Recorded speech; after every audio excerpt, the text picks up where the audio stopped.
Santiago, Chile. Married couple Ima Quezada and Ramon Martinez were among the first to set up shop in a small indoor market in Villa La Reina, a working-class suburb on the eastern flank of Santiago in the shadow of the Andes Mountains. That was 45 years ago. Today, aged 74 and 78, they still tend their grocery stall, but out of economic necessity, rather than any desire to stay in the labor force into their twilight years.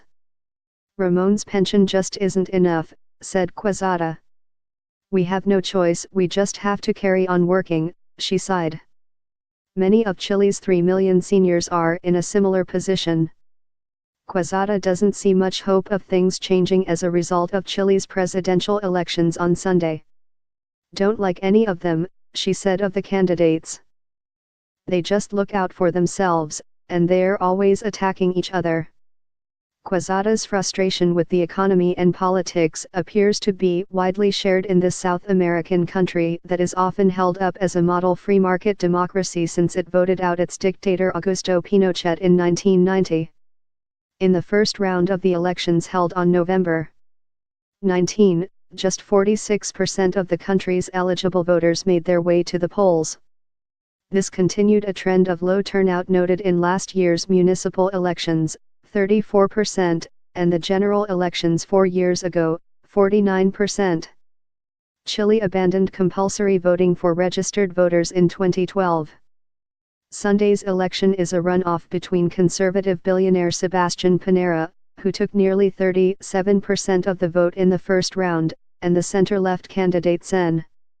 Alejandro Gil, who won 23%. There were 6 other candidates in that round. The big unknown Sunday is what role will be played by a relatively new political force, the Frente Amplio, or Broad Front, a coalition of leftist parties and social organizations demanding major political and economic reforms. Led by Beatriz Sanchez, who against all polling predictions received 20% of the vote in the first round of the presidential elections, the front expanded its presence in the 155-seat lower house from 3 seats to 20 and picked up its first senator in the upper house. While Sanchez did not qualify for Sunday's runoff, she has endorsed Gil. Her supporters could put the center-left candidate over the top, in what would be seen as a major upset. But it is unclear whether those voters will turn out en masse to vote for a man seen as a cautious reformer. Chile went to the polls and transformed its legislature.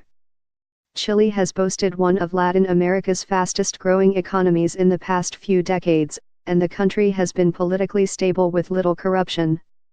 While the World Bank considers Chile a high-income country, though, it is also highly unequal.